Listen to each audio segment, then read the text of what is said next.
All right, starting off lesson 4.6b, graphs of other trigonometric functions. Here we're working with cosecant.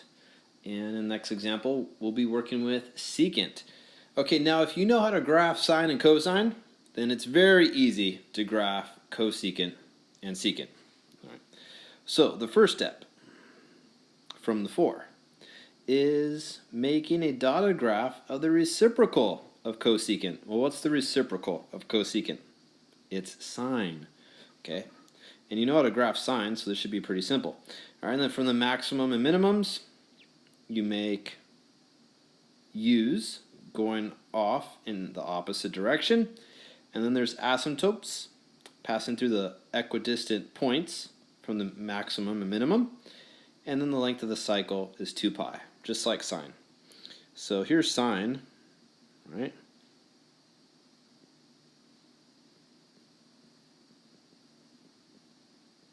All right, its amplitude is 1. Its period is 2 pi, divided into 4 parts.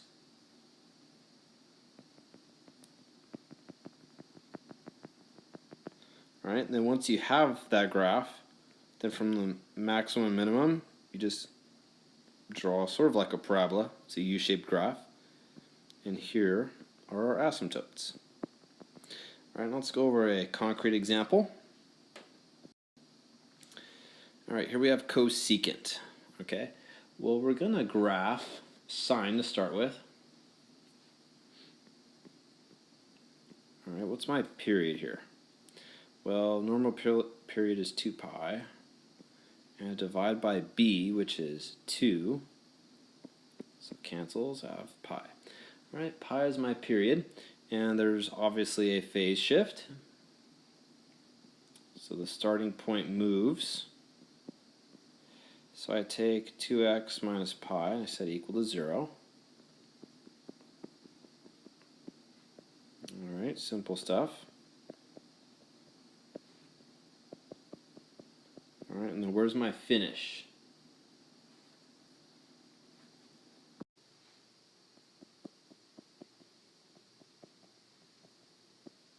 All right, so I take pi over 2, and I add pi.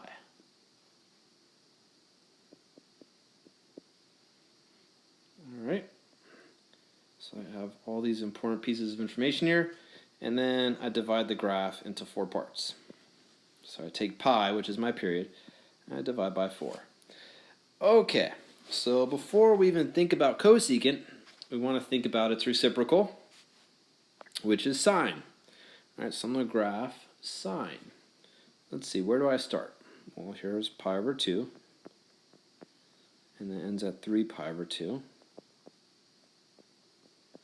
And I'm moving by force, so this is pi over 2, or 2 pi over 4. This is 3 pi over 4. Then I have 4 pi over 4, 5 pi over 4, and then 6 pi over 4.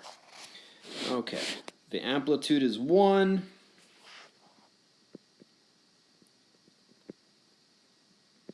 All right, for sine, it's 1. Okay, so I start here, and I work my way up.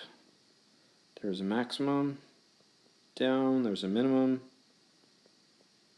I'm going to use a different color so you can see this easier. I'll use green. There we go. All right, and back up. So there's a maximum, and there's a minimum. Okay, now from there I have asymptotes that pass through the points equidistant from the maximum and minimum. Here's my asymptotes.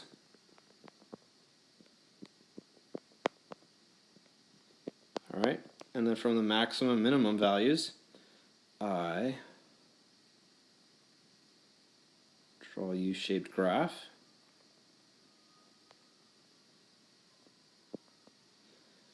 Okay.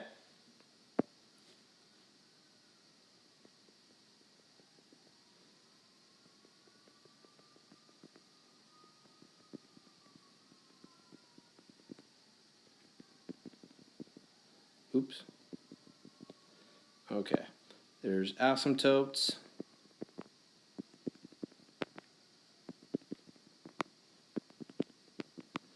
So Sorry, I wish I could do a better job with this pen. All right, and this green here that I have, this is my graph.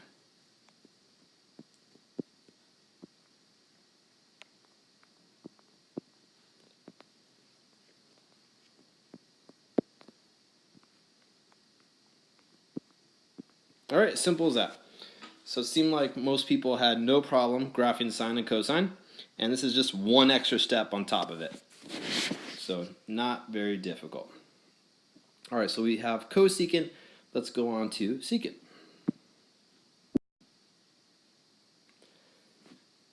All right, cosecant, all the same rules apply, but instead of sine, this time we're dealing with cosine. All right, everything else is the same. So here's cosine, starts off at 1,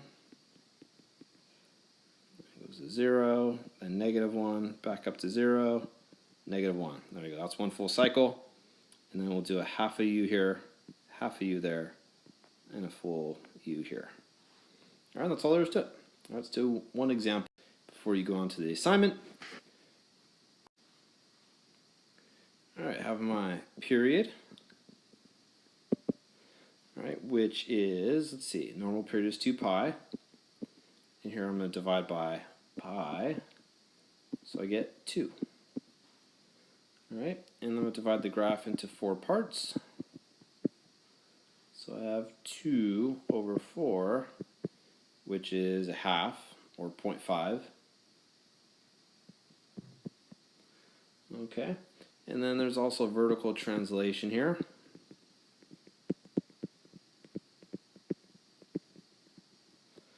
All right, moving up 1 unit. Okay, so dividing the graph into 5 parts. Just so we don't get too scrunched here, I have the ability to divide up the increments here on the x-axis. So I'll give myself a little more space.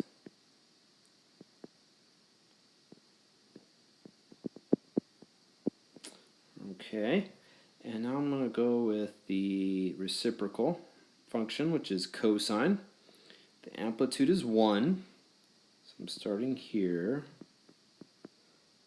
I go there, and there, and there. Okay, asymptotes.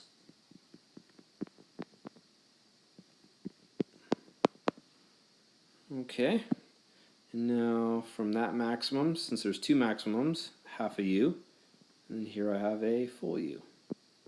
If I want to continue the graph, just be careful.